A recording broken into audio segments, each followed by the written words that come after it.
Hey, hello. Welcome back to Jesen Plays Mass Effect. Alright, so we're going to continue where we left off, just having taken off on our ship for the first time.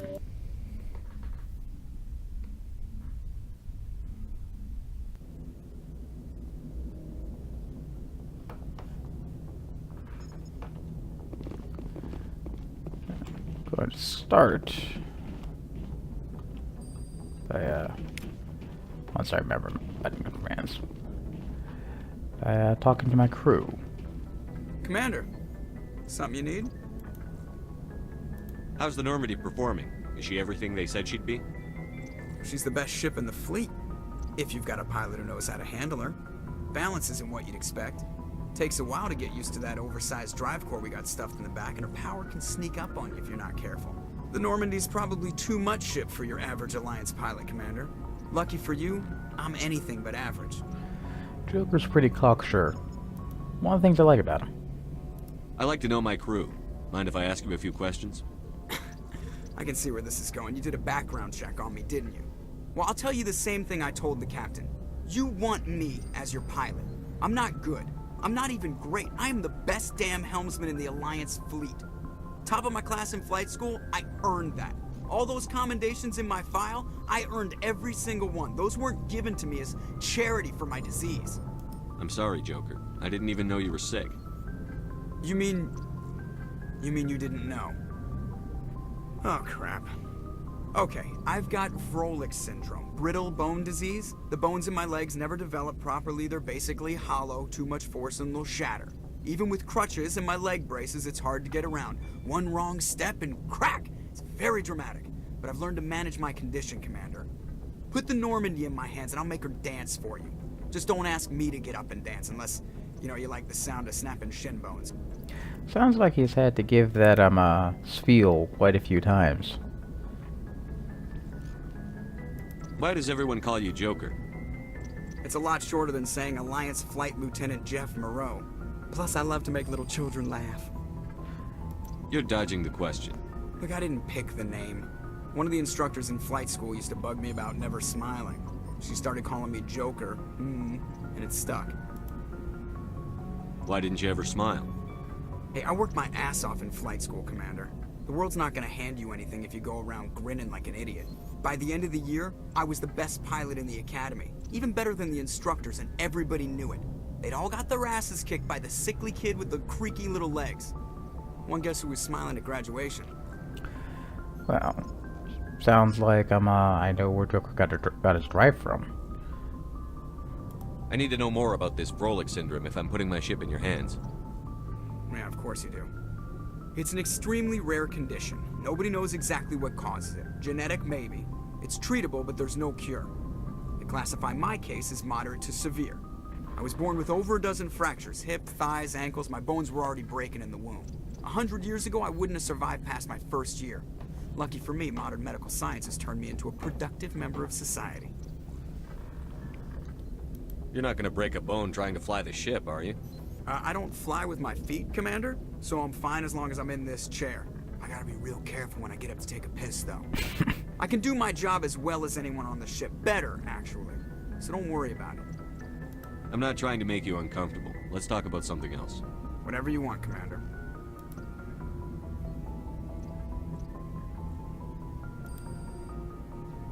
I have to go. Alright, see ya.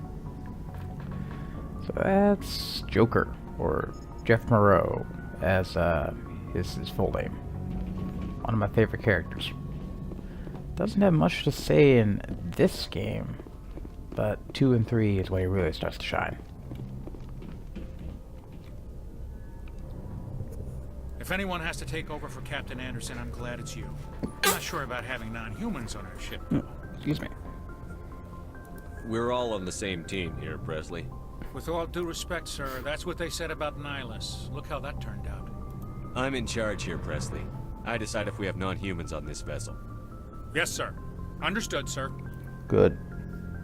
Speak freely, Presley. I want to know if you have a problem with non-humans. It's not that, Commander. Humanity has always handled its own problems. Saren attacked one of our colonies. We should be the ones to stop him. We don't need their help. Some people think asking for help is a sign of weakness. That's just being stupid and stubborn. No matter how strong you are, allies can make you stronger. I guess so. Maybe I'm just stuck in the old ways of thinking. But don't worry, Commander. This won't be a problem. Good. How did you end up assigned to the Normandy? I signed up with the Alliance as a navigator right out of school, following in my grandfather's footsteps, I guess. My first posting was on the Agincourt. We were one of the first reinforcements to arrive at Elysium after the Blitz hit. Those raiders were no match for an Alliance frigate. Of course, the only reason the colony was still standing was because of you, Commander. I can't believe you held out as long as you did. How'd you end up on the Normandy? I got my officer's commission after Elysium. Must have made an impression on the right people. Captain asked for me when he was picking his crew. Carry on, Presley. Yes, sir.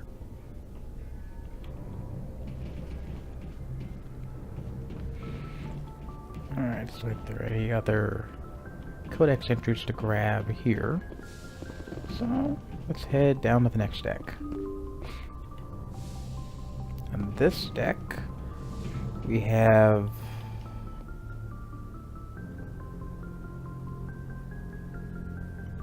Right now, the only one here is Dr. Chocola's, really.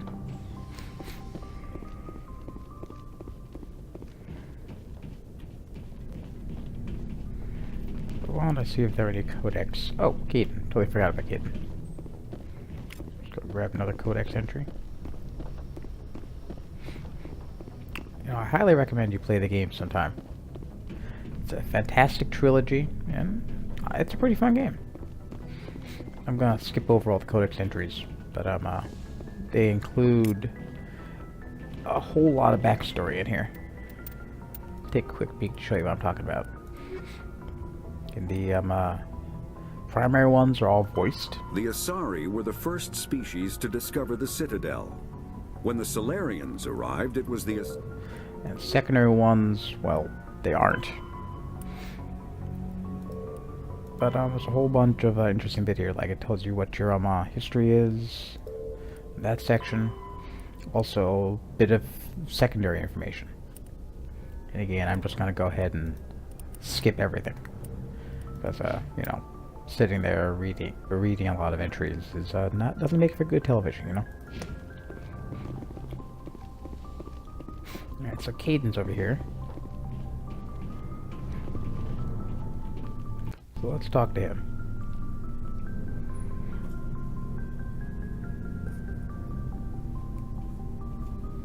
Anything you need, Commander?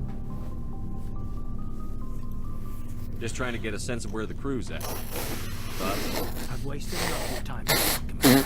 We'll have time for personal debriefings later. what's your opinion on the last mission?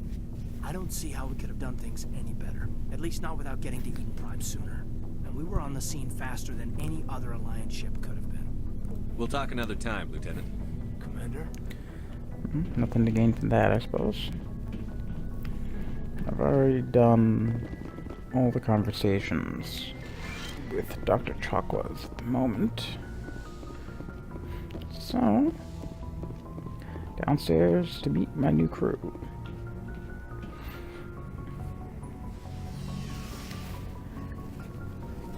Ashley, Tally, Garrison, Rex are all on this level.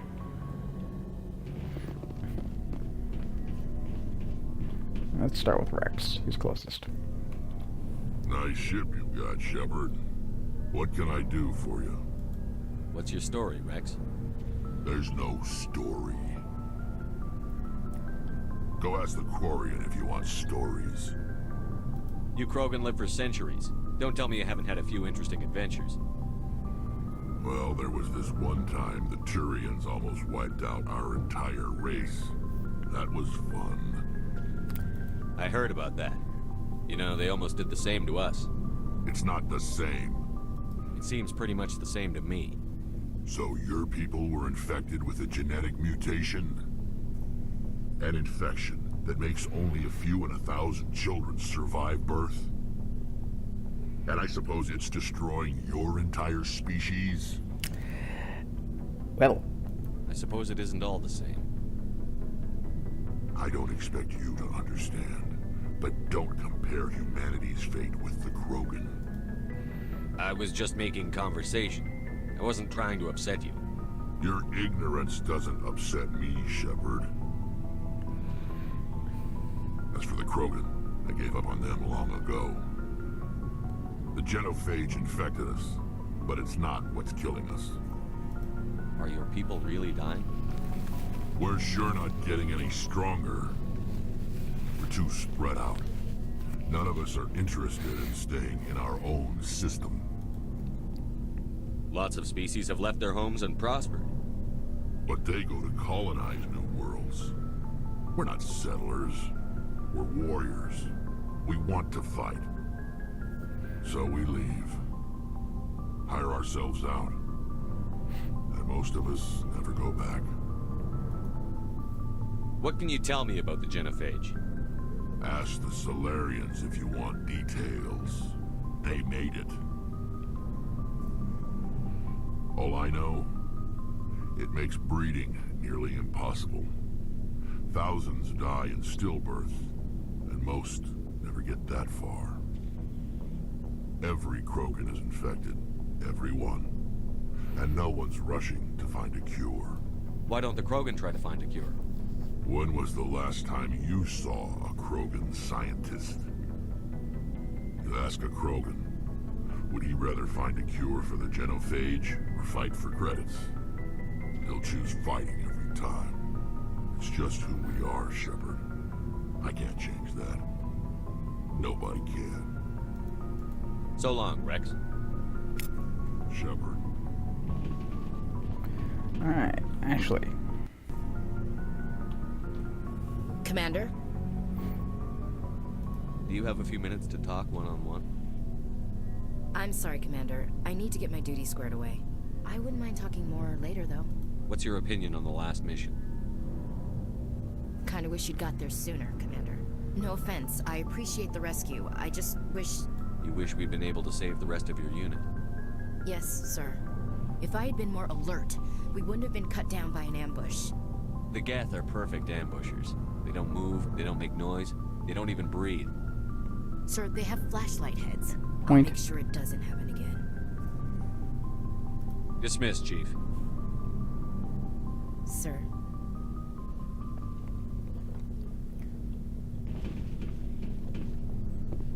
Alright.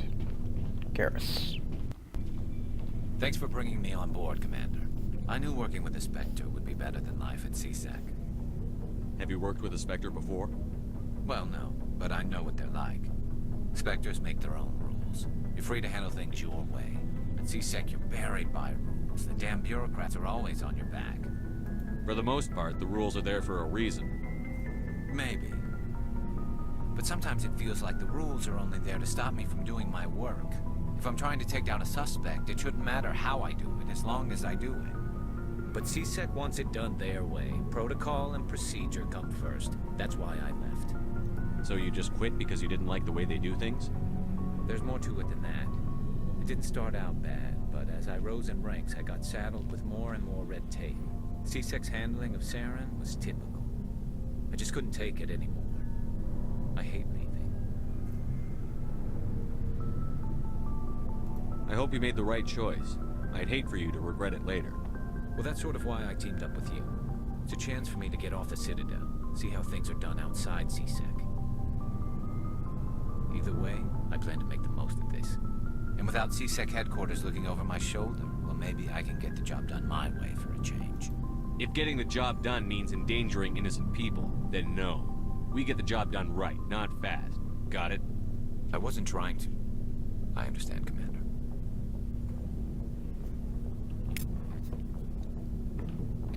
Garrus, another one of my favorites. Alright. Let's go to talk to Tally and Engineer Anderson next. Start with Adams, she's closest. Hey, Commander, you know that Quarian Tally? She's been spending all her time down here asking me about our engines. I'll tell her to leave you alone. What? No, she's amazing. I wish my guys were half as smart as she is. Give her a month on board and she'll know more about our engines than I do. She's got a real knack for technology, that one. I can see why you wanted her to come along. I figured she'd be a real asset to the team. You got an eye for talent, Commander, but I'm guessing that's not why you came down here. Fill me in on the IES stealth systems. How does it work exactly? You can't hide in space. They emit too much heat and radiation. Too easy for sensors to pick them up, unless you find a way to capture those emissions. So our stealth systems trap the energy we give off in storage sinks built into the ship itself. No emissions to give away our location. Eventually the sinks have to be vented. More than a few hours silent running and they overheat. Cook us inside our own hull. There's no way for anyone to detect us? A visual scan can still pick us up. Anyone looking out a window can see us plain as day. But you have to be pretty close to get an actual visual out in space. Most vessels rely on scanners. As long as the stealth systems are engaged, they can't see us. Not unless we accelerate to FTL speeds. Why doesn't it work with faster-than-light travel? Cranking up the FTL blue shifts our emissions, pushes them into frequencies too high to capture in the sinks. As soon as we make the jump, it's like setting off a flare. Sensors can pick up our location whenever we enter or exit FTL flight, but for short-range missions, our stealth systems are amazing, and we've got the only one. I want to know more about the Normandy.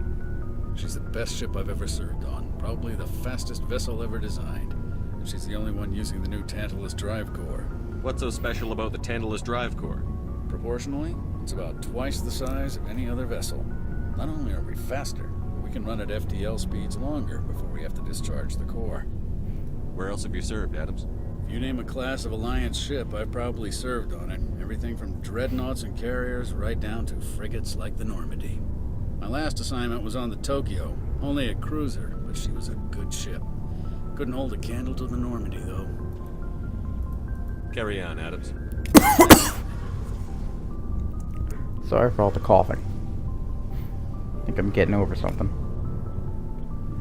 Alright. Now, tally. Your ship's amazing, Shepard. I've never seen a drive core like this before. I can't believe you were able to fit it into a ship this small. I'm starting to understand why you humans have been so successful. I had no idea Alliance vessels were so advanced. The Normandy's a prototype. Cutting-edge technology. A month ago, I was patching a makeshift fuel line into a converted tug ship in the flotilla. Now, I'm sitting on board one of the most advanced vessels in Citadel space. I have to thank you again for bringing me along. Traveling on a vessel like this is a dream come true for me. I had no idea you found ship technology so interesting. It comes with being a Quarian. The migrant fleet is the key to the survival of my people.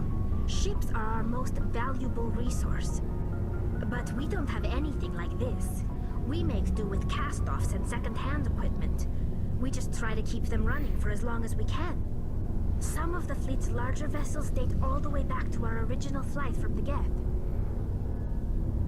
I can't believe your fleet's still using ships that are 3 centuries old. They're constantly being repaired, modified, and refitted. They aren't pretty, but they work. Mostly. We've tried to make ourselves as independent as possible on the flotilla. Grow our own food, mine, and process our own fuel. But some things we just can't make on our own. A patch to maintain the hull integrity requires raw materials we just don't have. That's why our pilgrimages are so important. Tell me about your people. Our lives aren't easy. Resources are scarce, and we are constantly on the move. Everything we do must in some way contribute to the continuation of the migrant fleet.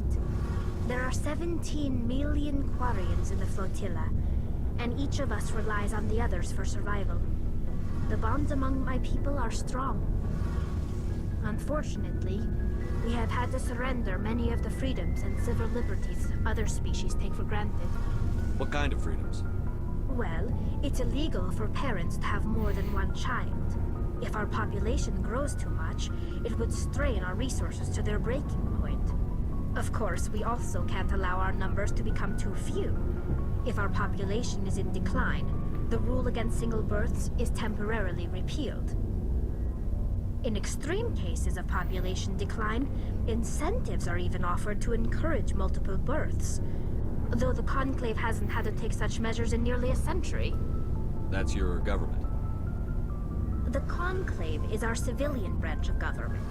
Each ship can elect a representative to serve on the Conclave and make decisions that affect the fleet as a whole. On matters that affect an individual ship, however, the captain has the final say. It's a tradition that dates back to the early days, when the fleet was governed by martial law. Fortunately, most captains nowadays are smart enough to have an elected council from their crew to give them advice and guidance. So the ultimate power rests with elected officials.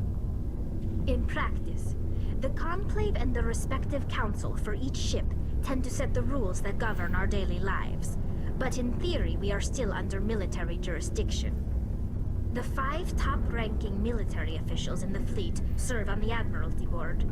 These 5 have the power to overrule any decision by the Conclave in case of emergency. To do so requires unanimous agreement among the Admiralty, and they can only do this once. After that, the entire board must resign their posts. It's a safeguard that served us well. In nearly 3 centuries, the Admiralty Board has only overruled the Conclave 4 times. I want to know more about the Geth. I doubt I can tell you anything you don't already know. It's been almost 3 centuries since they drove my people into exile. All I know is the story of their origins. What they were when we created them, and how they turned on us. Interesting.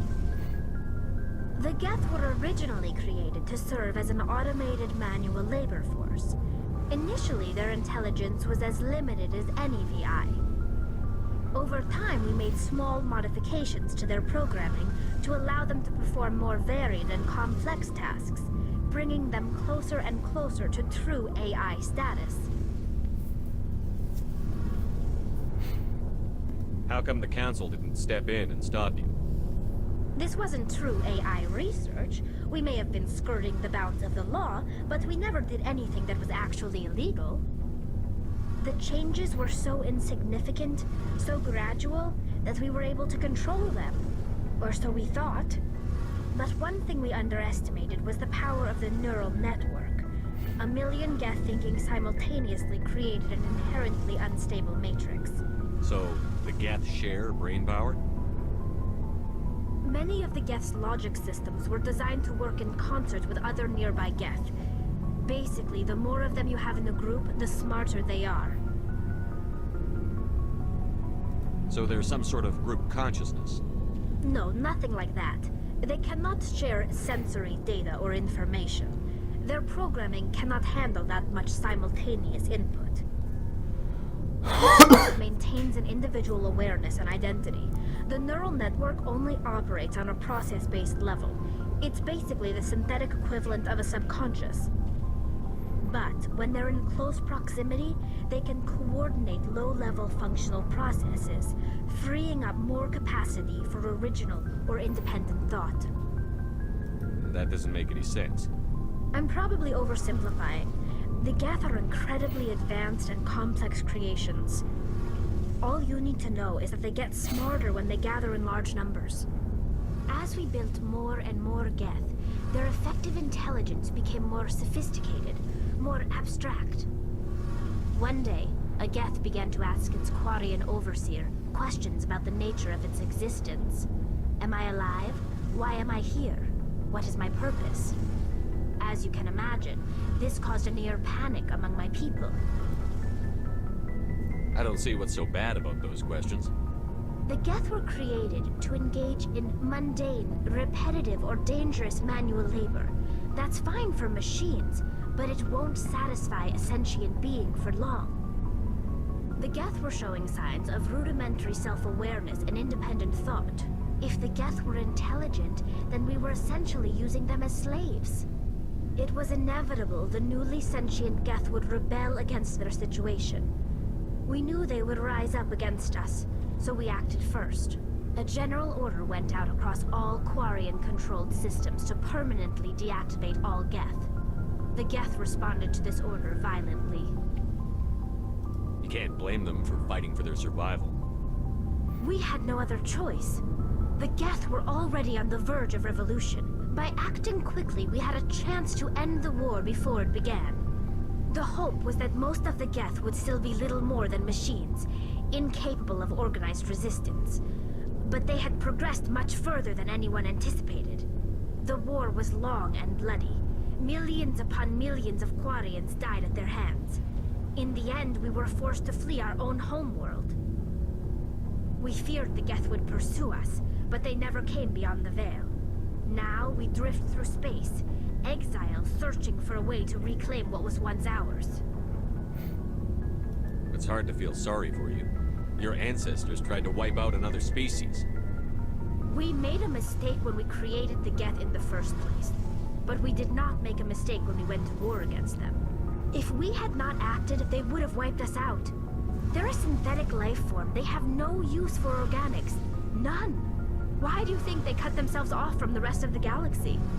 Why do you think they've killed every organic being who's ever tried to contact them? They didn't kill Saren. What does that tell you? The Geth are not innocent victims in all this. They're the enemy. They want to destroy us. Not just the Quarians. All organic life. That's why they've joined up with Saren. And that's why we have to stop him. I want to know more about the pilgrimage. When my people reach maturity, we leave our birth ships and seek acceptance with a new crew. It's necessary to maintain genetic diversity among the fleet. But no ship wants to accept someone who will be a burden on them. So, to prove our worth, we embark on a pilgrimage. We set out alone, leaving the flotilla and our families behind us. We only return once we have found something of value we can bring back to the fleet. This is presented as a gift to the captain of the respective ship we wish to join. If the gift is accepted, we are welcomed into the crew. Can a captain choose to reject the gift?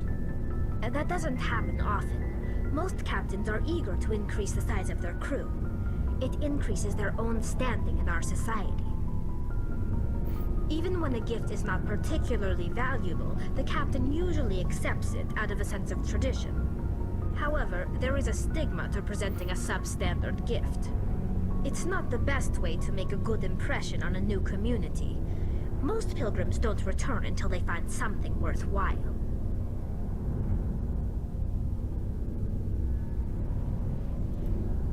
I can't believe they just send you off alone. It's not like they just cast us out.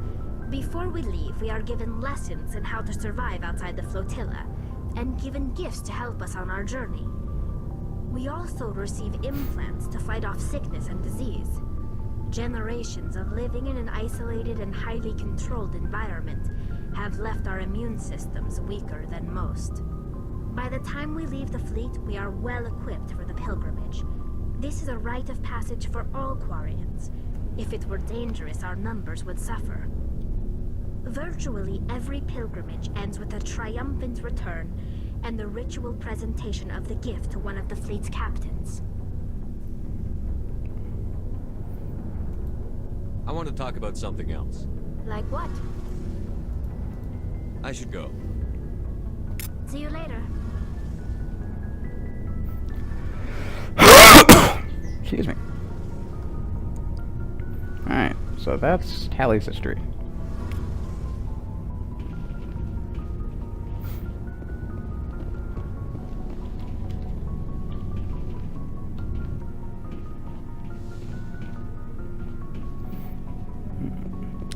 Next thing I'm gonna do is build up my team. Or really, more accurately, arm my team.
Yeah, so just taking a few of these.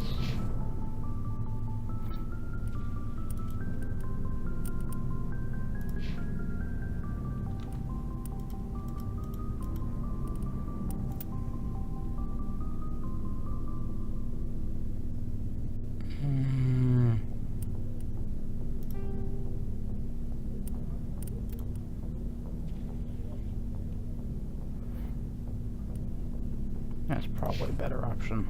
The difference is so minimal right now, though. Should probably hang on to that medium armor for once I eventually unlock medium armor for him.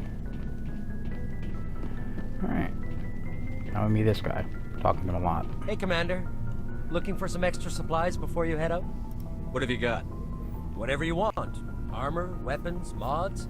It's not standard Alliance issue, but that's not necessarily a bad thing. Well, as long as you don't mind paying for it. Why should I pay you for my weapons and armor? My stuff doesn't come from the Alliance. I have to purchase it myself, and it's not cheap. Hell, the licenses alone have set me back more than I'd like. But no licenses, no goods. Without the goods, I'm out of a job. What are licenses? Why do you need them? Manufacturers sell licenses. Each license allows me to buy and sell a certain brand of products. I already have several basic ones, but you'll need to buy more if you want me to bring in different brands. Many of the best licenses are hard to get, but they're well worth the cost if you can find them. What do the different manufacturers offer? There are too many for me to keep track of, but each license will explain what it's good for.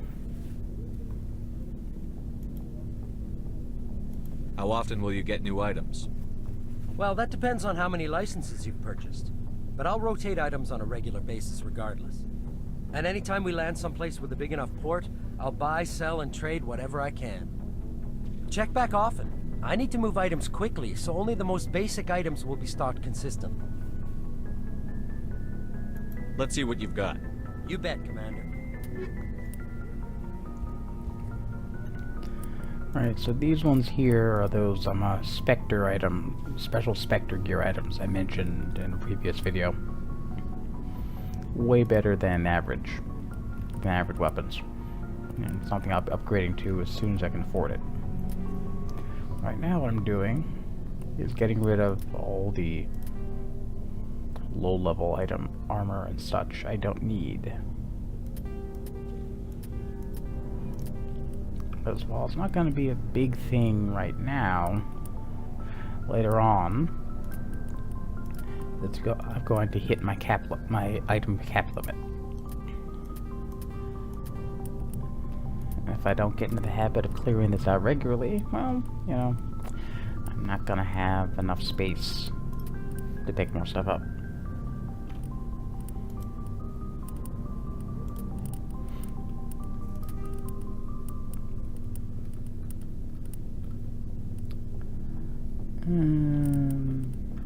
Yeah, that's good for now.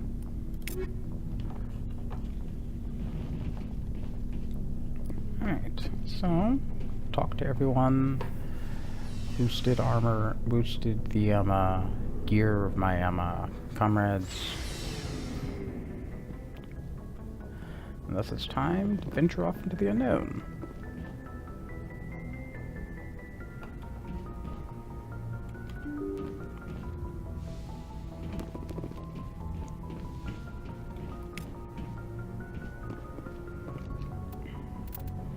I go and drop a save right here.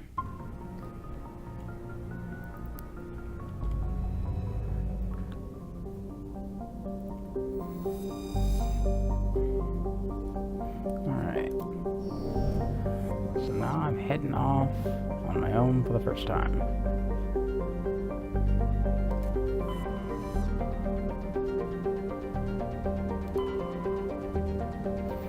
Alright.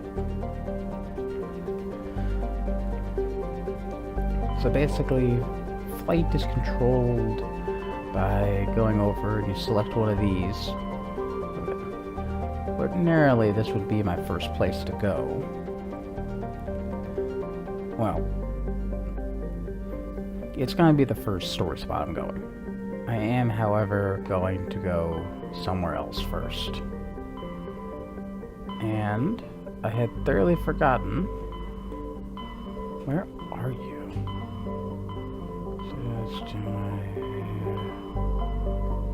I am attempting to find the Atican Beta cluster. Here we go. And the Hercules cluster. It's a very quiet this. It's a very helpful planet here I want to go to.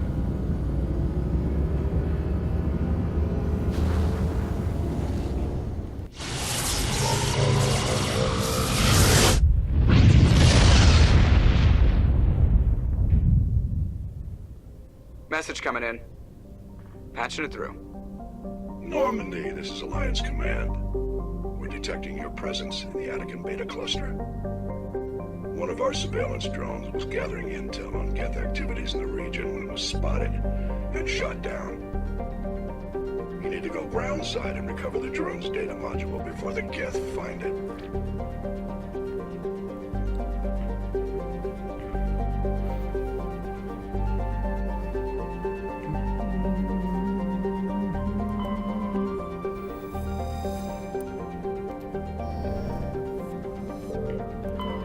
So part of the game program here is collecting materials.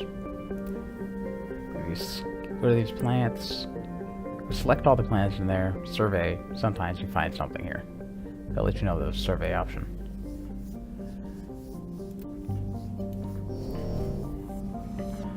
That's one of the major ways you gain experience in this game.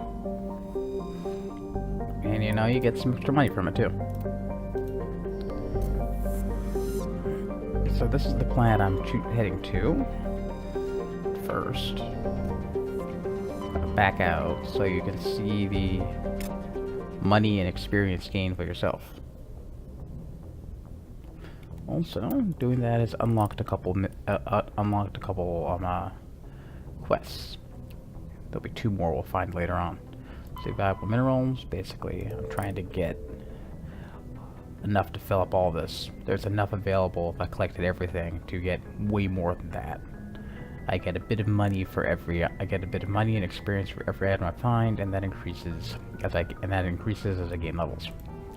Locate signs of battle. That has to do with collecting stuff for the Solarians, part of their history. And that's worth looking into. And over here, this is the quest I just picked up from entering the system.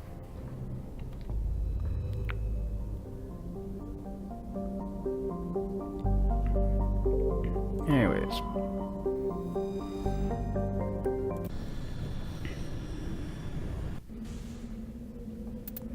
So yeah, my primary team, I think is gonna go with Ashley and Garrus. Garrus and Rex is another good combo. But don't make use of Ashley much in this one. And I'm thinking this time around I'm going to have her be my love interest. Don't normally do that, so it would be a nice change. Alright.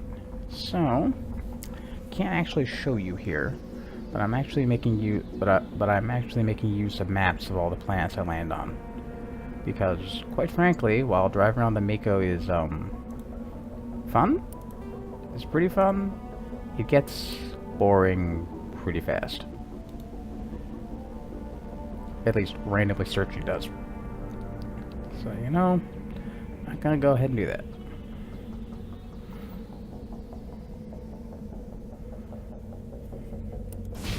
So, alright. I gotta upgrade his items here. Okay. It's gonna be a bit before I can unlock medium armor for him. Because my first priority is getting a master electronics and decryption, so that I can open all the boxes I'm gonna find around the place. That's my top priority. I will, however, drop a point in. We'll however head in that direction though, because medium armor is a good thing to grab for him. And okay, Ashley, I've already filled out, and I've already filled mine out. Okay, dropping a save. All right, here we go. Nico's a fun little thing. Pressing space gives me a brief jump.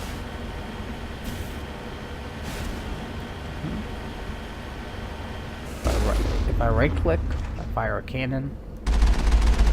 Left click is a machine gun. And pressing shift zooms in. I got 3 levels of zoom.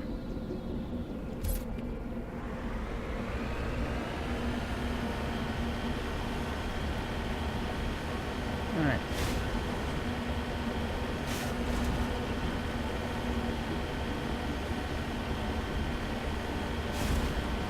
So it looks like the crash probe is on the far side of this ridge here. So it's going around.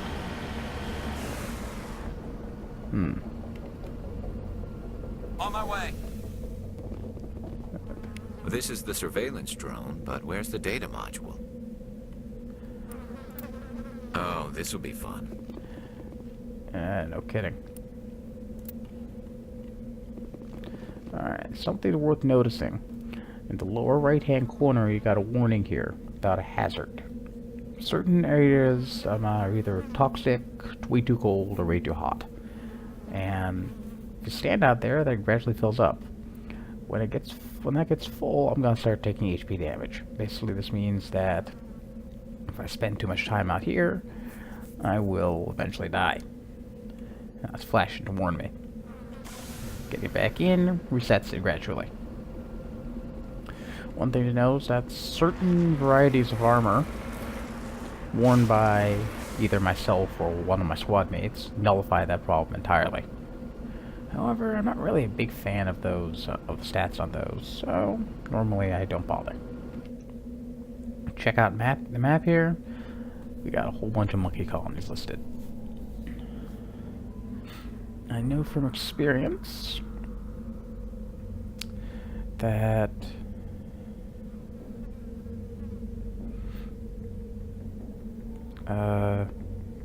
gee.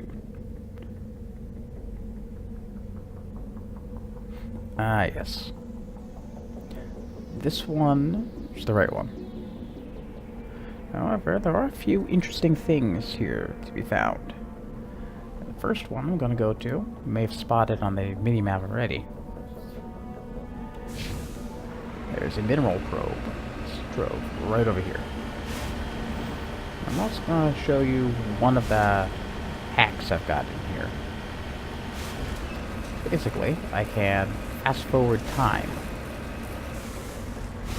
And Garrus has taken damage. Interesting. When and how? Maybe that carried over?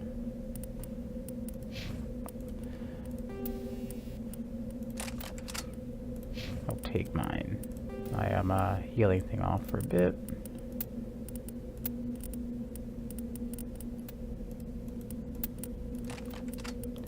Give that to Garrus to heal him up without wasting healing gel. Yeah, and I can't get out of this if it's on an odd angle. Like I said before, you're gonna see a lot of this minigame. It's used from you hear everything from hacking to opening boxes to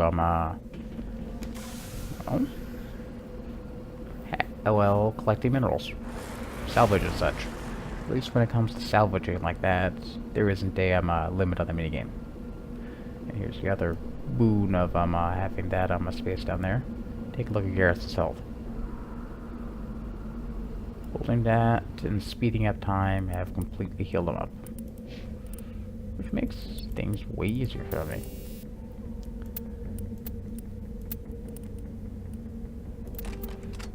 Go ahead and give him some damage protection.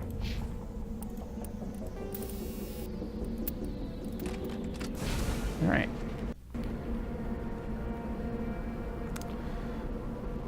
So my next stop actually would normally be over here. However, I thoroughly forgot that completing the consort quests on the Citadel unlock this thing. So I'm gonna have to skip that and come back later. Instead, I'm gonna go over here, where there's another mineral turtle.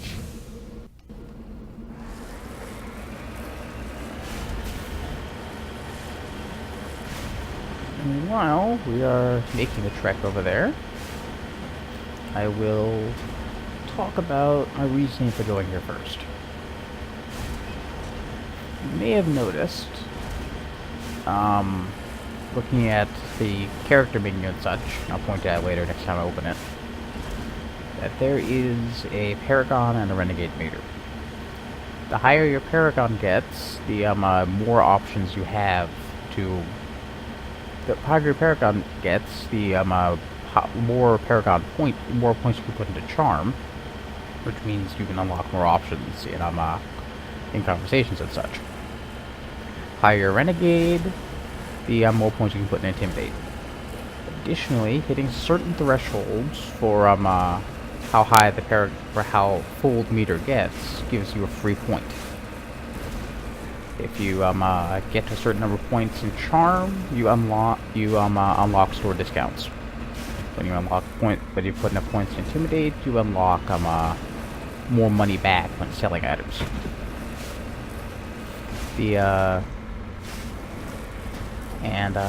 Well, there are more than enough Charm and Intimidate points to fill out either meter, and you can max out both in this game. But I am a horrible, horrible little cheater, as you may have noticed, with the speed up button I hacked in, and don't feel like waiting around to max out Charm. So I have going to make use of an exploit available in this game. I'm almost at the spot.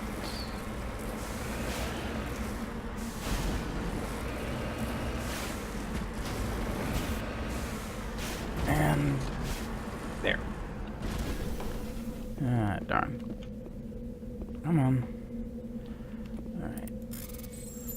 I don't usually bother to quick save on these ones because there's no actual penalty for failing this quest. Here, I'll show you.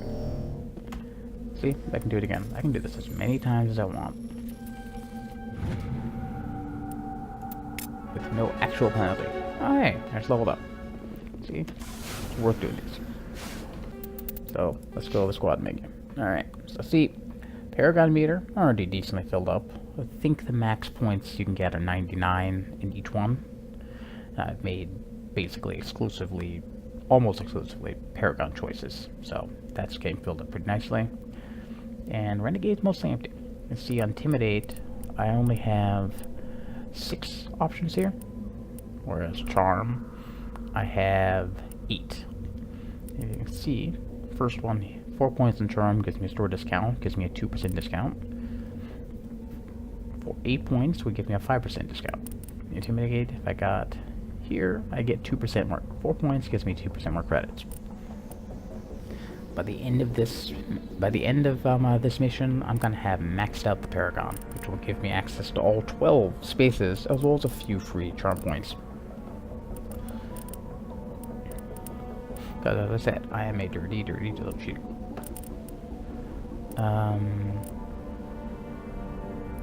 Right, so what am I doing?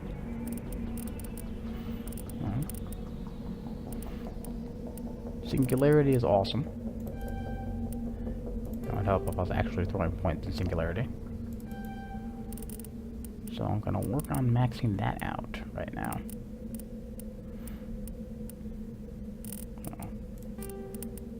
Let me go 1 point in charm as well. Yeah, I'm gonna get some free points anyway, so I'm not gonna worry about that. Work on the combat issue right now, I suppose. Okay.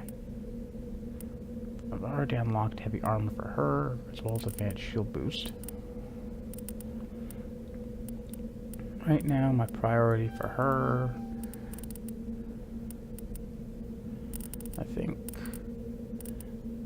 is to upgrade her sniper rifle ability to unlock her, upgrade her assault rifle ability.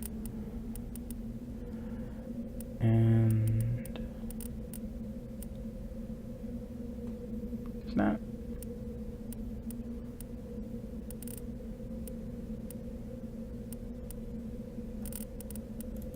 Nah.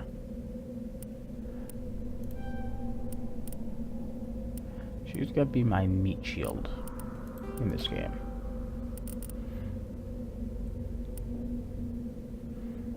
So I'm gonna want to increase her abilities there also, I think.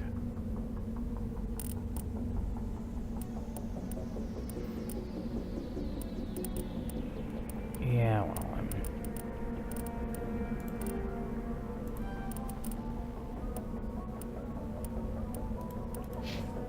because I'm probably gonna take a lot of course. Thoroughly forgot about you already had, you know, whatever. Okay. Oh. I'm being silly. Let me throw 1 point in there. I'll continue pushing him in that direction. Alright. So, yeah, that was probably extraordinarily boring.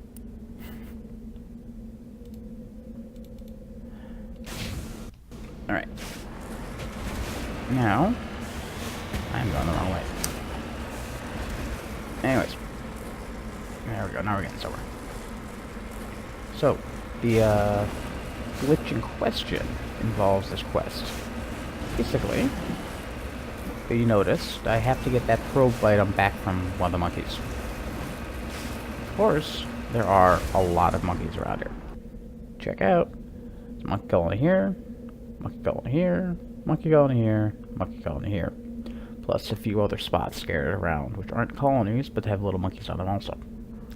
As we get over here, we'll probably get a chance to see a couple of them. If I kill any of the monkeys, I will get a few renegade points, and I'll get a comment from one of my squad mates. If I make it all the way, though, to the main monkey colony, and to get the module from the proper monkey without killing anyone, I get a fair number of Paragon points. If I then save and reload and talk to the monkey again, I get the same reward. Keep going on this at infinity. Eventually, I'm maxed out, and thus I don't really have to worry about charm for a while.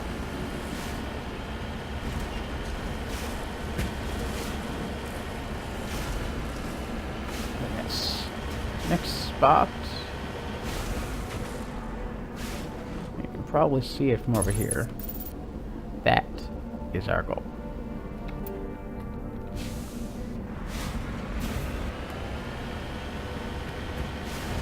Also, take a look at the meter on the side next to my character's HP totals. The blue is the shields on the tank. As I would get attacked, that would take damage. Once the shields are depleted, I would start to take armor damage, which would be displayed as the image of the tank itself turning red in pieces.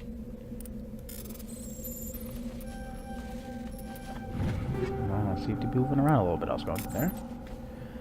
Alright, so a bit of experience into the map, and yeah, so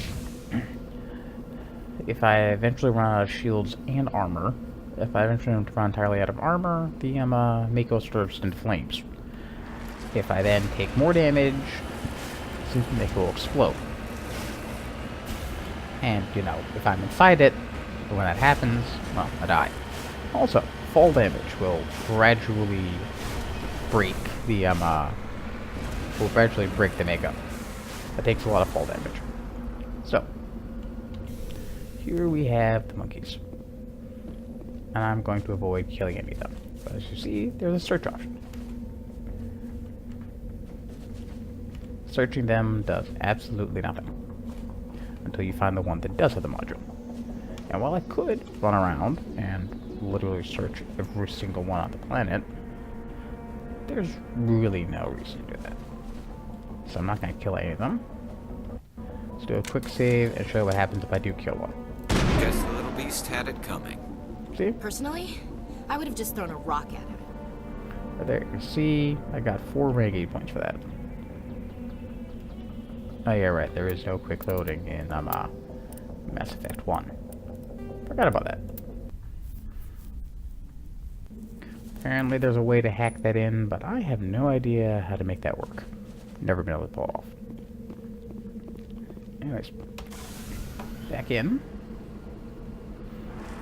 And off we go to the actual location. Got to be careful not to run over any little monkeys in the process.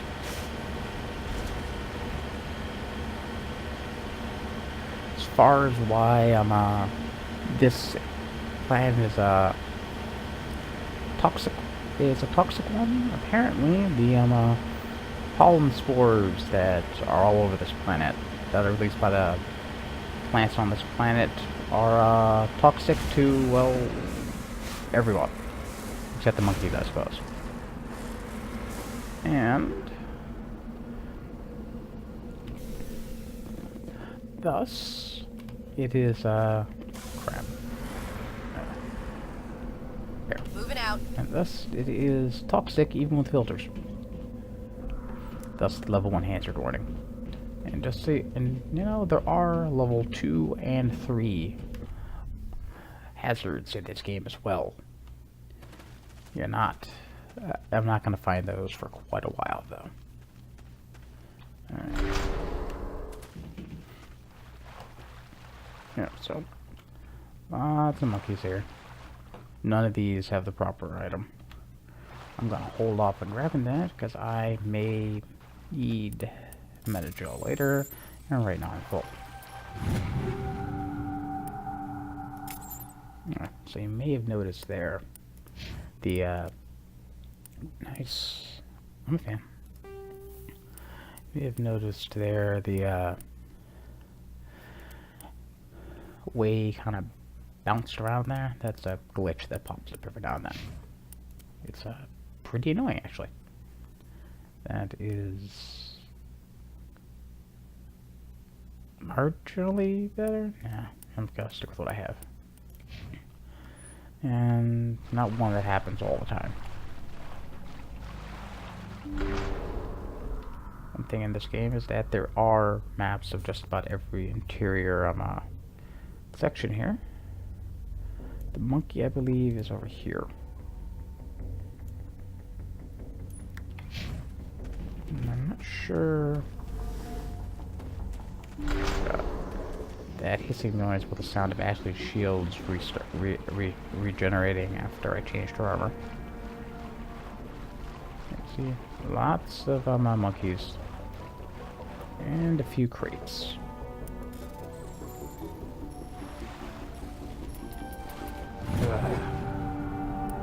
Okay, that's really getting annoying. Okay, you see these ones here, Explorer, Liberator.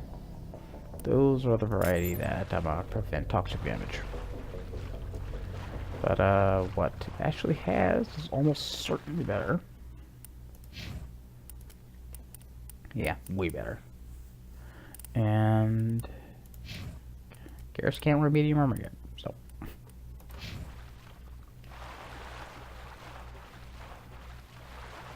I'm going to just go ahead and leave things as they are. It's not that difficult to avoid the toxic damage anyways. Is it obvious that I play this game a lot?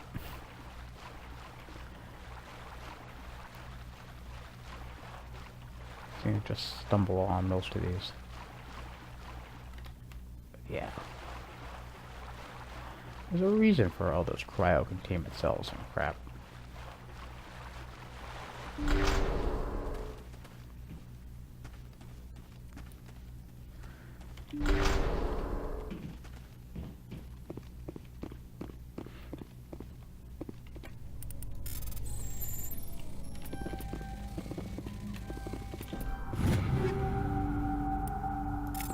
Nice. No, what happens better. Alright. Nope. Okay. So I was right. It is lower one. Monkey's right at the end of the cave.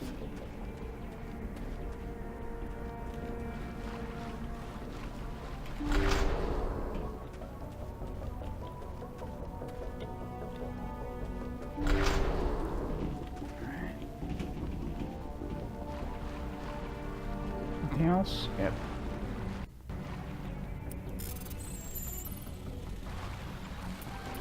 Ugh.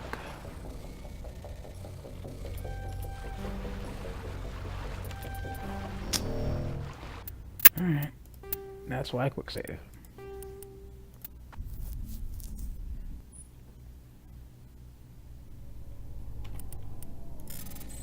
Maybe this time it'll properly freeze. It did. Okay.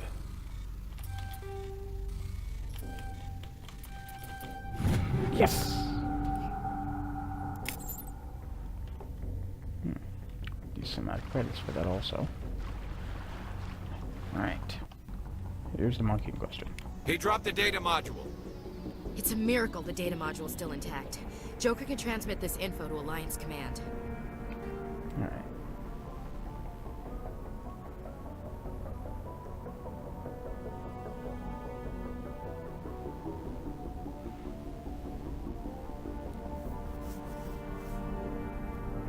Alright. Now, go ahead and save. Now reload.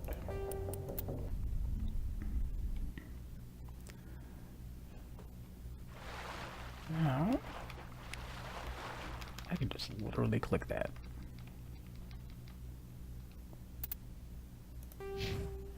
Nope. Okay, I'm wrong about the number.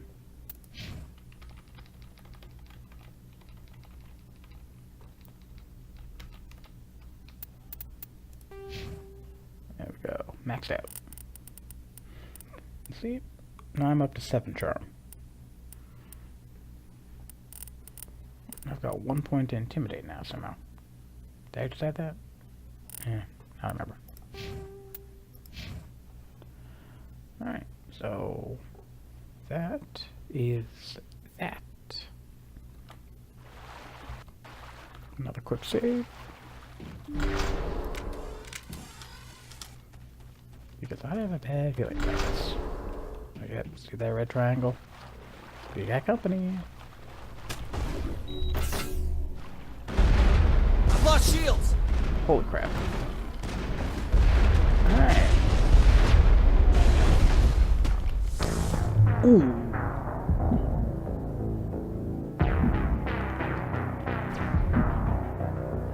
Alright. That was, deeply unfortunate. Do I have all my...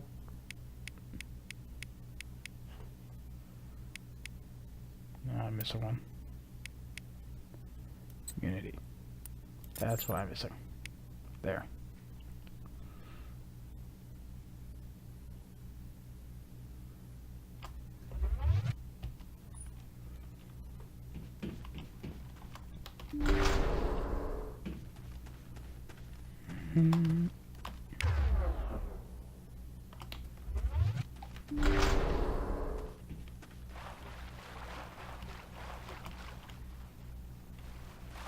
Finally, some action!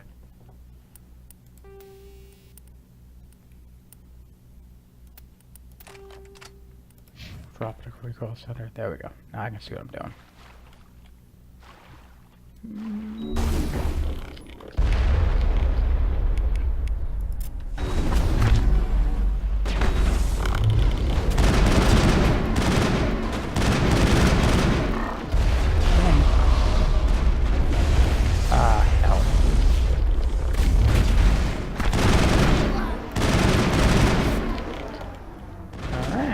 This is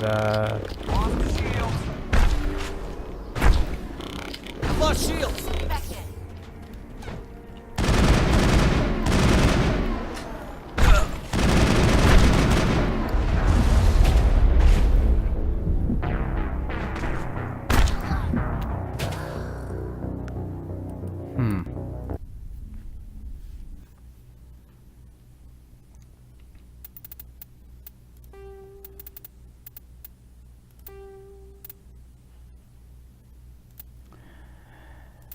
yeah.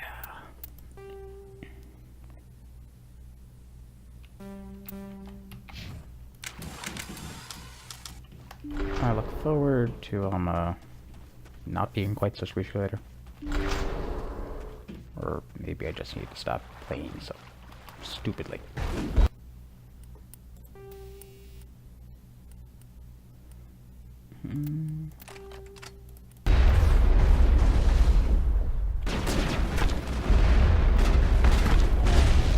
I've lost shields!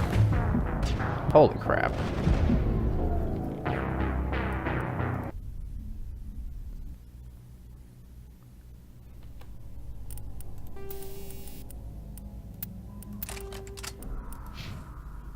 I am pretty badly out of practice here.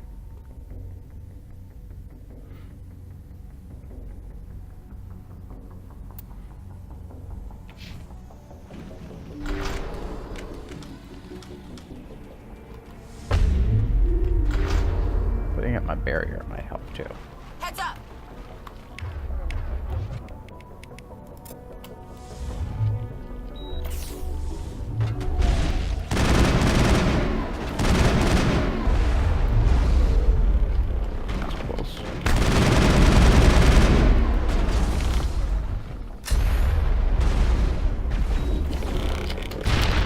There we go.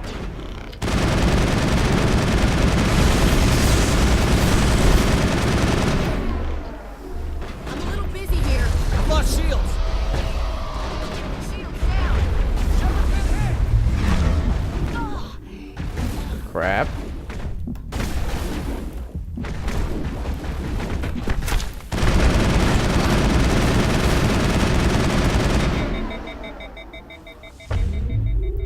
This is really bad.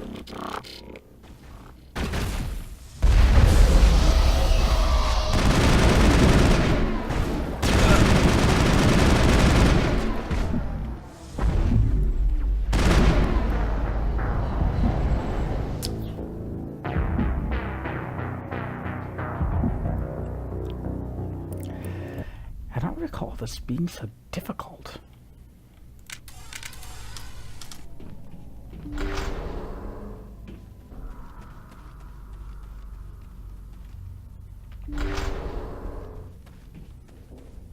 Take cover!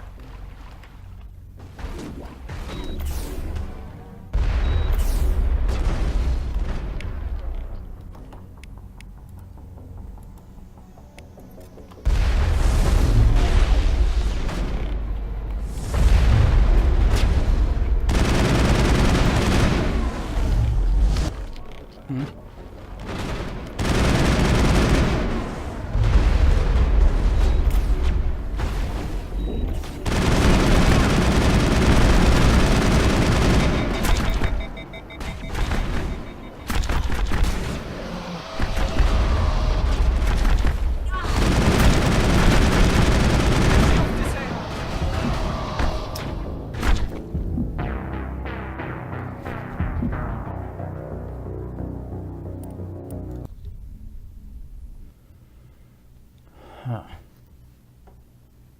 This is embarrassing, actually.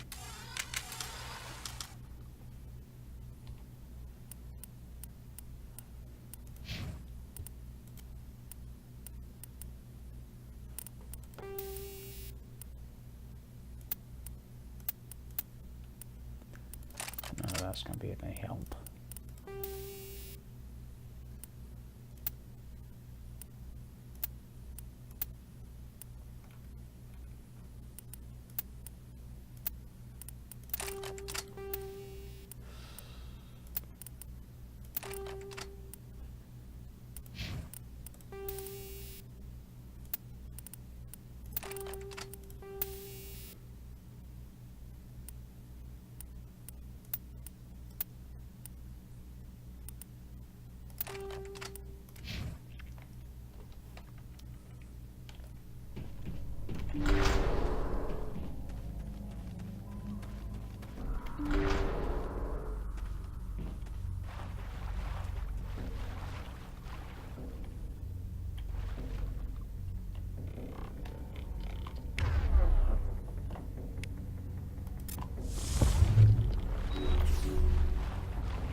Still hardcore, that explains it.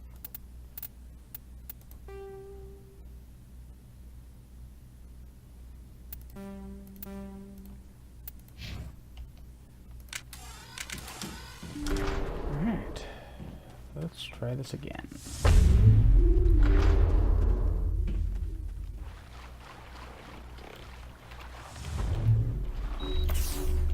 Bring it on. I've lost shields! Holy.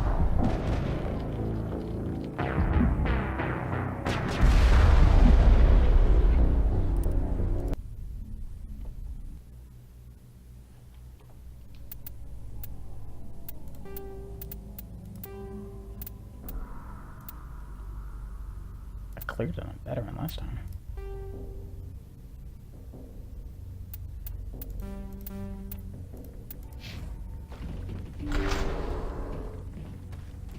Maybe it's because I didn't normally go to Eletania at this level. Yeah, it's probably has something to do with it.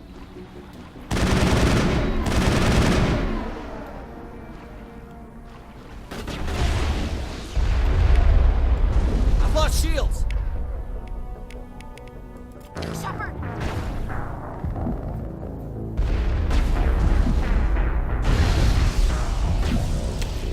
Maybe I should have gone and gotten the R first. I'm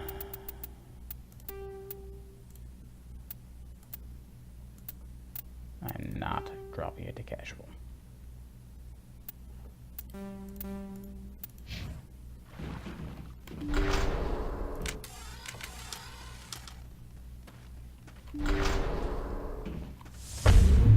Heads up!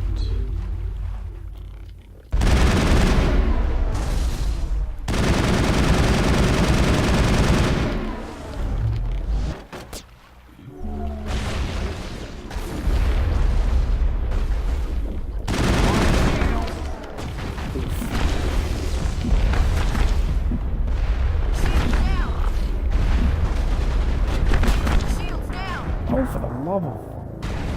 Why wasn't that working?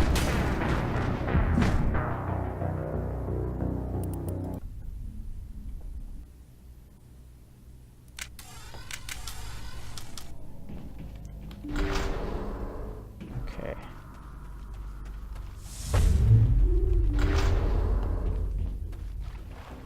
I smell trouble. Now it gets fun.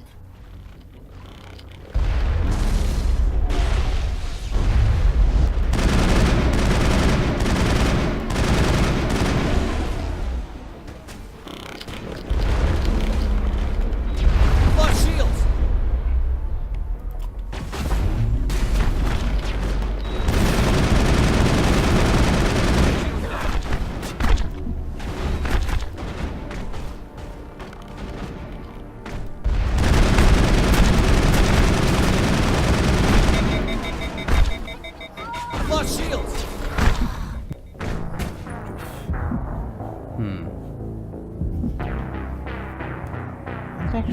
idea.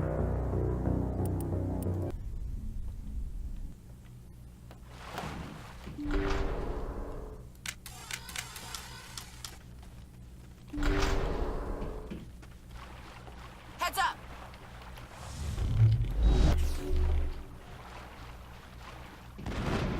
Alright, everyone, fall back.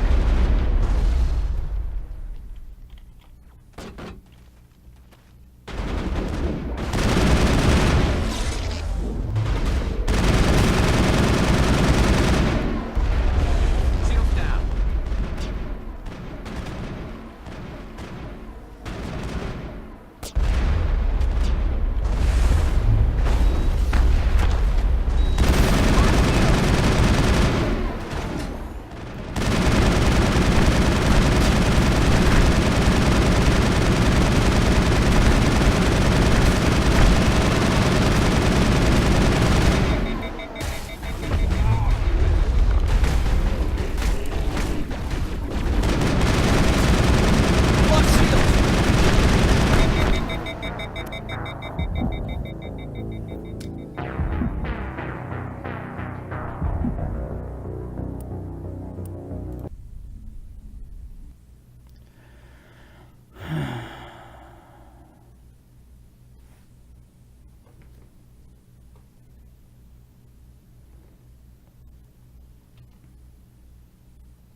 I really need to think about this. Pretty clear. I do not have what it takes to clear this out easily.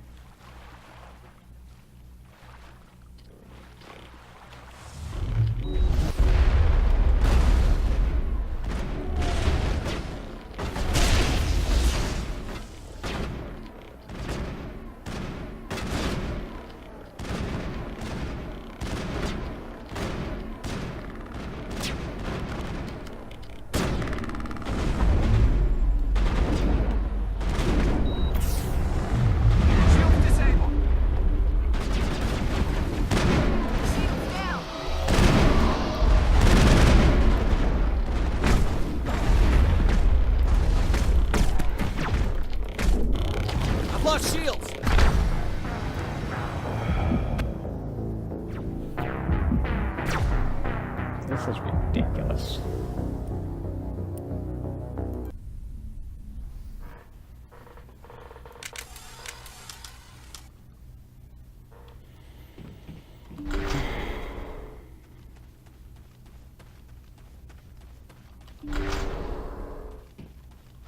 Enemy contact.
Just the one left now.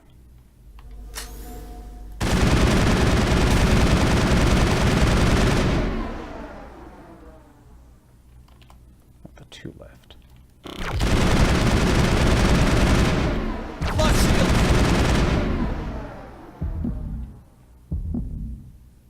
I think we got him, Commander.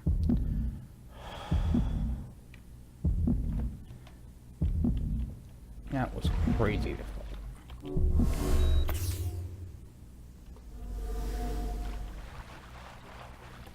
Anything?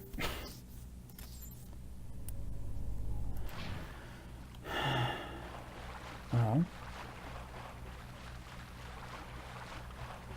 I beat it by the skin on my teeth. I had to drop it down. 2 difficulty levels to pull it off. Oh, actually, I beat it on veteran. I only had to drop it down 1 difficulty level. Nice.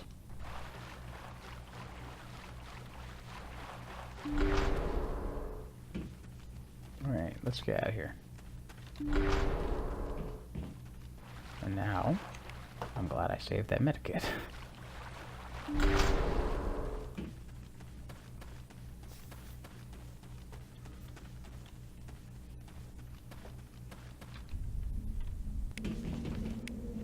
Alright, back to the Normandy.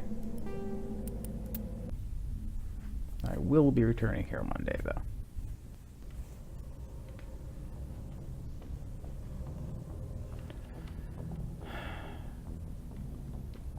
Alright.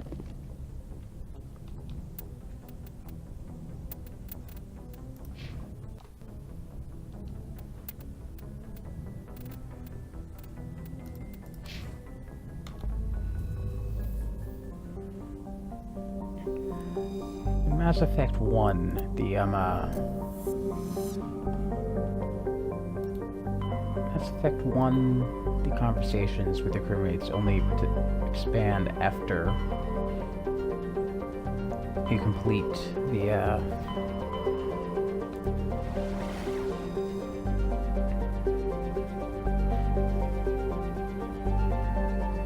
sorry, I got distracted there. You only advance after you complete the story quests. So you can safely ignore most of this.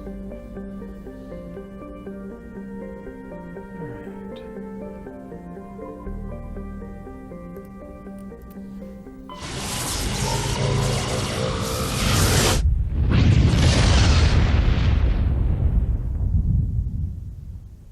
Message coming in. Patching it through. Commander, I'm glad you were in the area. We've got an emergency situation, and you're the only one I can trust to get the job done. How can I help, Admiral? Biotic fanatics have hit a medical research station with a psychotropic drug. The drugs have temporarily driven researchers crazy, and the biotics are effectively using them as human shields. So if I shoot everything that moves, a lot of researchers are gonna die. Exactly. A normal team could handle the biotics, but a lot of innocent researchers would die during the operation. That's why I contacted you. I'm hoping you can keep the casualties to a minimum. I'll do everything within my power to bring those researchers back safely, Admiral. I know you will, Commander. I'm sending you the station coordinates now. 5th Fleet out. Yeah, so that is...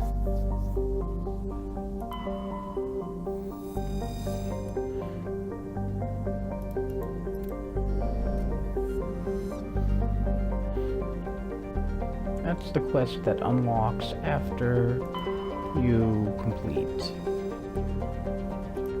After you I get 75%, I think.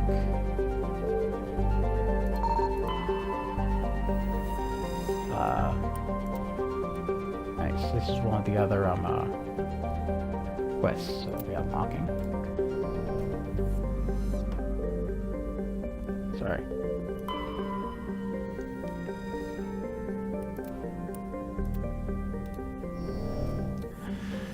It's one of the quests that unlocks when you get 75%.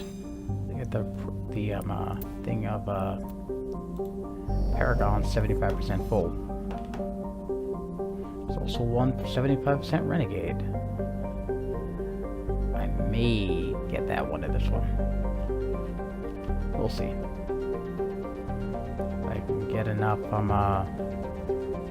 intimidating points by Novaria, there's another quest I can use to unlock that. Not, well, you know, not a big deal.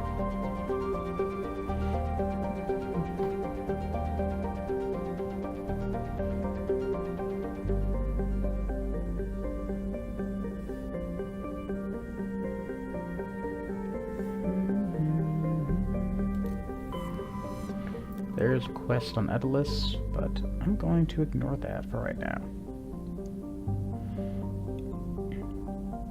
My main reason for being here is in the Kenosa system.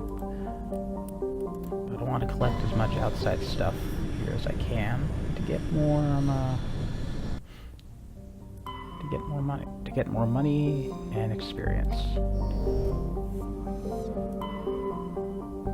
This will be a slightly easier fight, I think.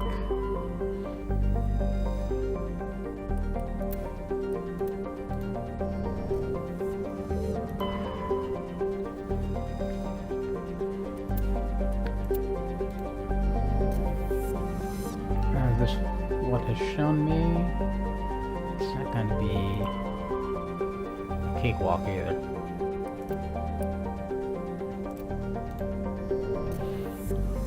Character I'm playing in the class I'm playing in Mass Effect 3 is a good deal more resilient, and thus I'm sort of used to taking point. Can't do that with Adept, and I keep forgetting that.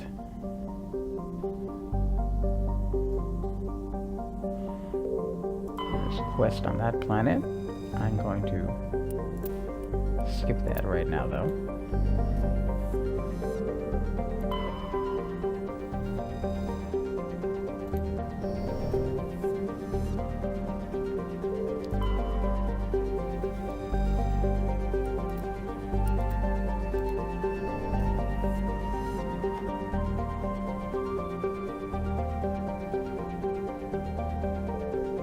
There we go.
Here?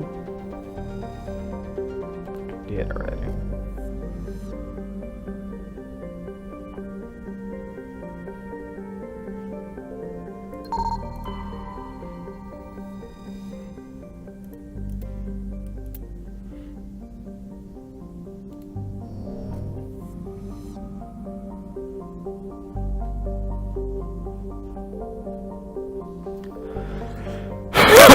Excuse me, sorry.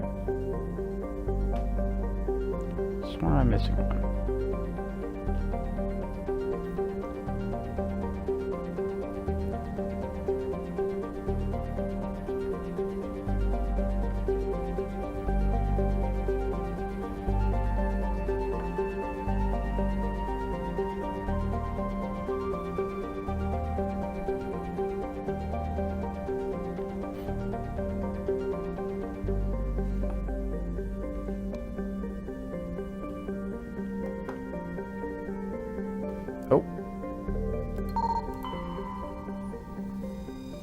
There we go.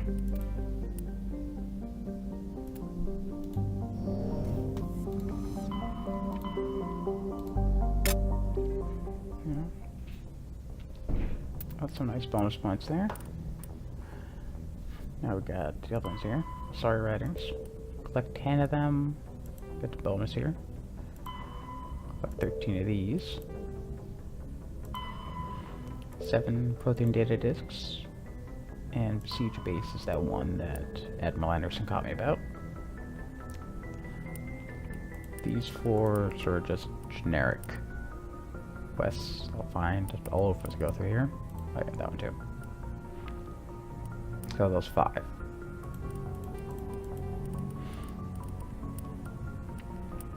Anyways.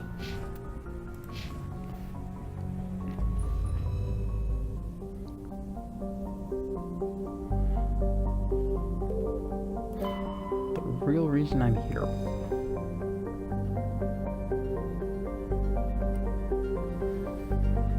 You may have noticed all the planets have a blurb sort of explaining it. They're all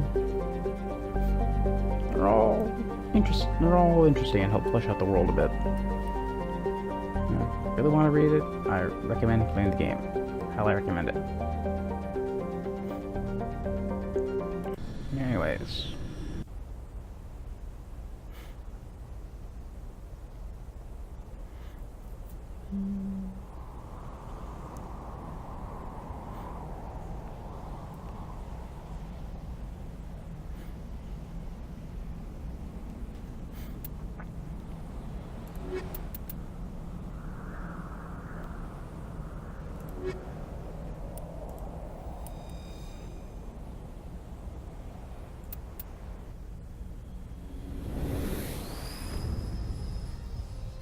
Actually, some skills.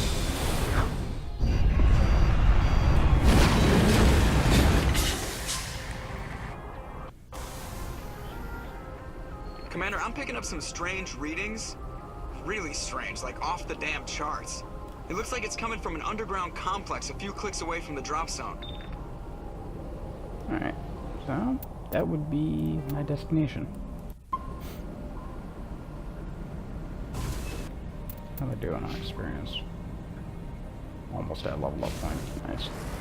Alright.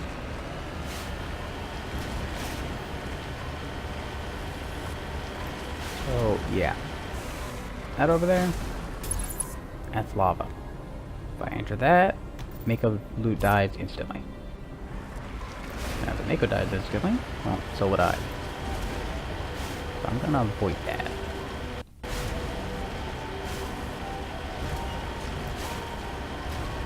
So you notice I'm dropping a quick save every now and then, because on something like this, you know, you can be pretty sure the Geth will place an ambush or two.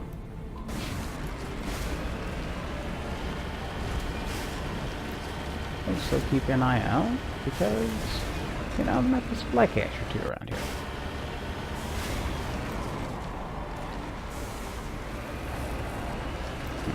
Is that the wind, or is that a Geth dropship?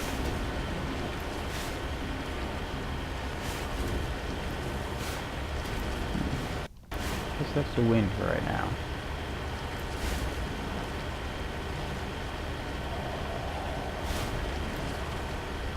Kind of ominous sounding, no? Oh, quick save failed. We cannot rest while their enemies survive. Yep, there we go.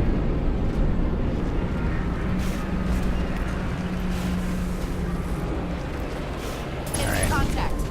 And those are Geth Arbiters. Some of the biggest and most deadly in the Geth arsenal. Tactic, take them on from a distance. Now I can dodge the big laser blast. Oh yeah, these overheat after a while. Okay, quick look, I just took a bit of damage there. But if I kill the Mako, I get less experience.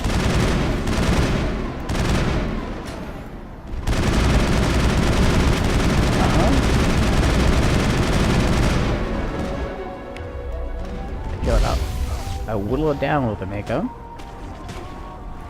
And take it down from a distance. Notice I instantly got level up from that.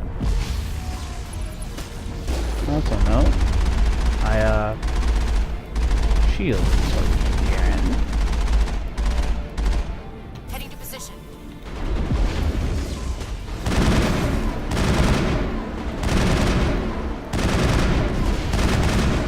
There we go. Area secured. I forgot to refill my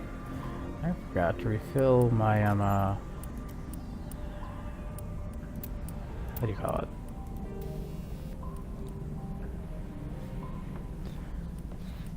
I forgot to refill my Angel when I was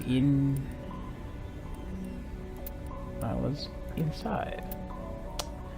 That was a mistake. Nothing I can do about it now, though.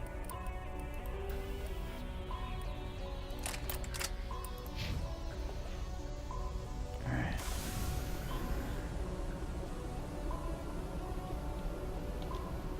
Have to repair my ship. Should take us some hits here. Not cheap, though. Alright. Let's go put some points in.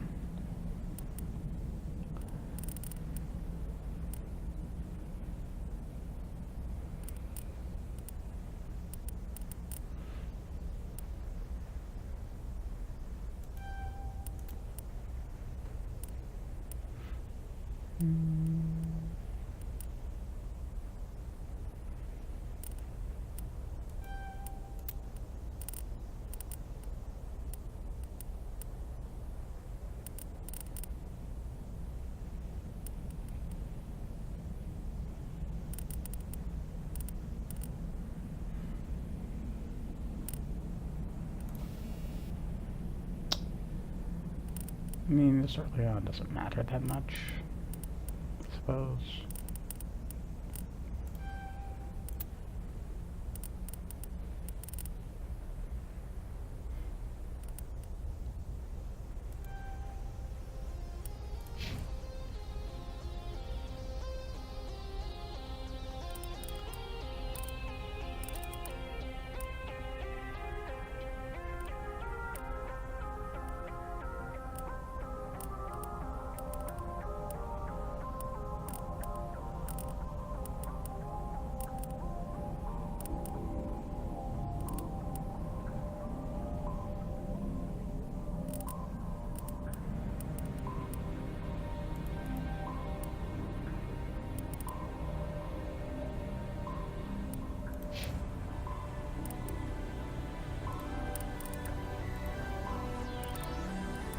Two more levels, I get Master Overlord, I'm finally done with that.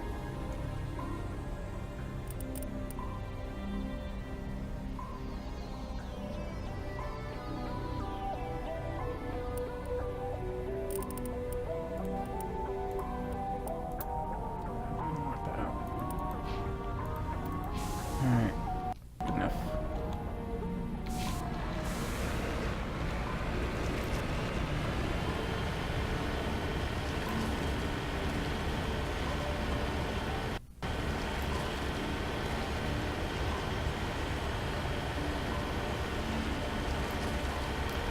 Starting to get kind of late. So here's what I'm gonna do. This route's a no-go. They have height and cover.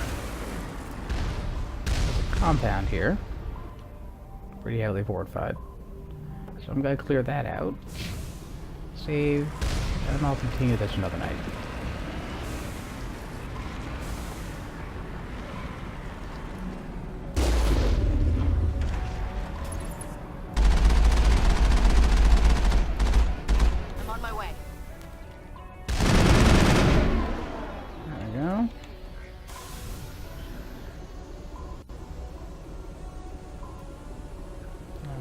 Cheat a little bit.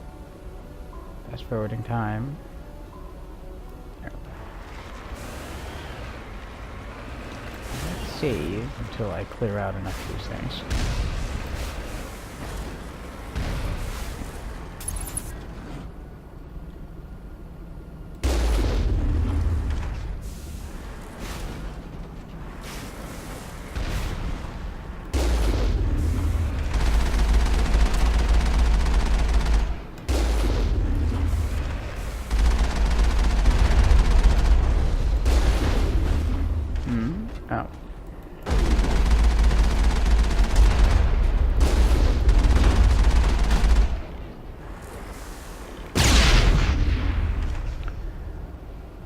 Yeah, I'm losing a bit of experience by not killing these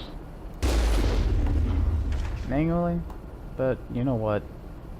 Right now I don't really care that much.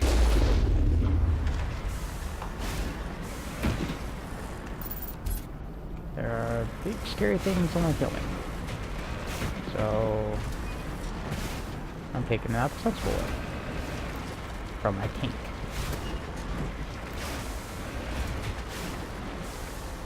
Okay. So what we got left in here, that's the way forward. But there's also the way behind. And, quite frankly, there's a bit of experience to be earned by taking those out. So I'm gonna do just that. First though, I have to get the door open.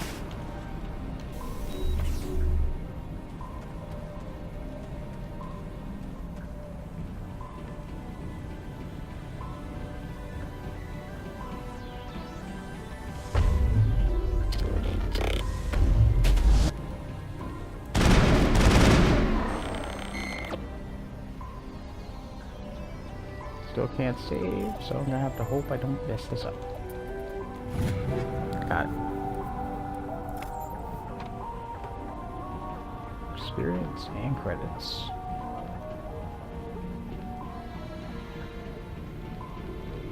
Next, I lower the gate. Now the turrets have a chance to fire on me. It would be if my oh, shit.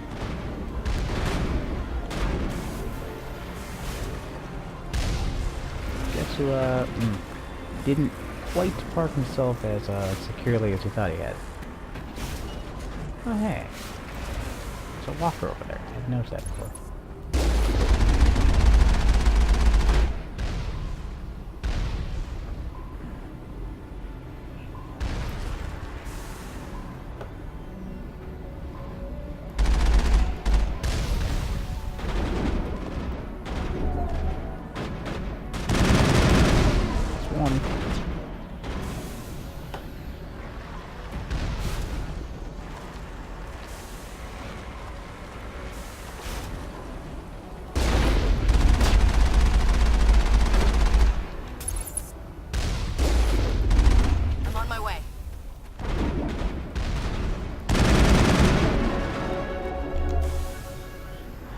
I am.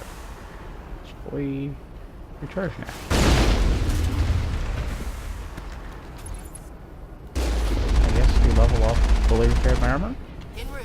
Makes no sense, but sure, take it. There. Area secured.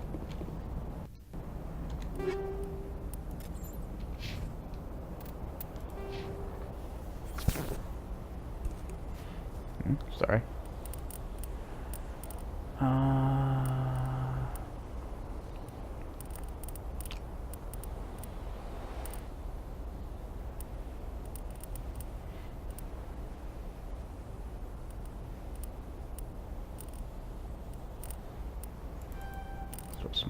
Let's put some points into throw, I guess.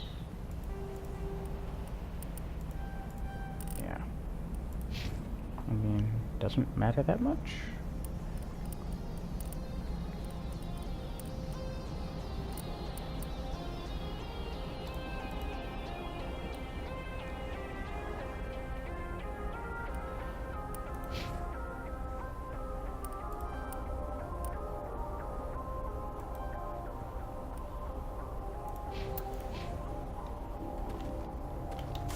Couple more levels and I can start focusing on Garrus's offensive ability. And while I was exploring over there, I noticed what looks like a chest over here. Bingo.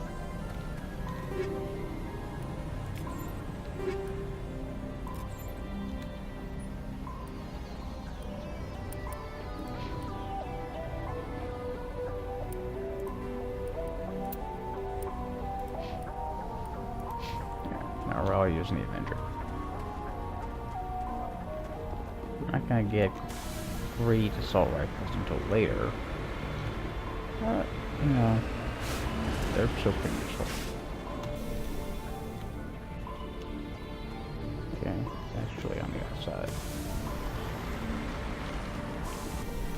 Is there a chest in there? Oh no.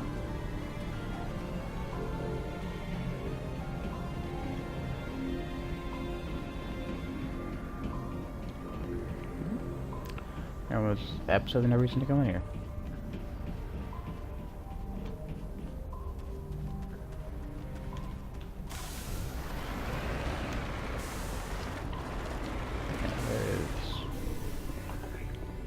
One more enemy to face.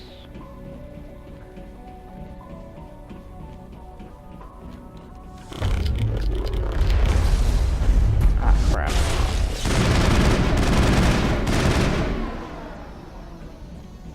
I'm glad I put a barrier. Perimeter secure.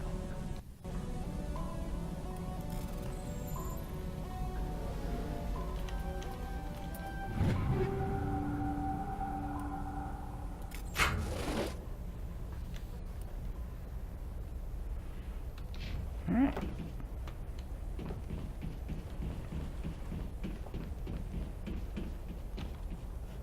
I forgot to open the door. Alright, I knew that. Okay. Now the way forward is open.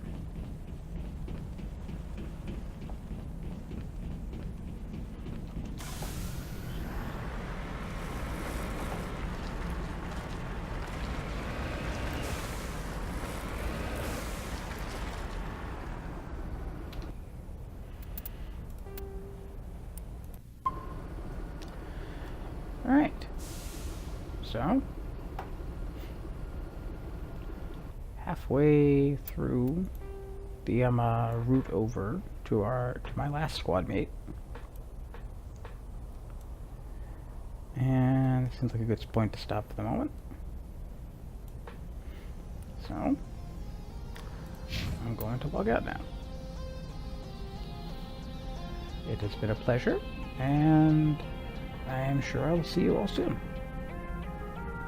Alright, good night.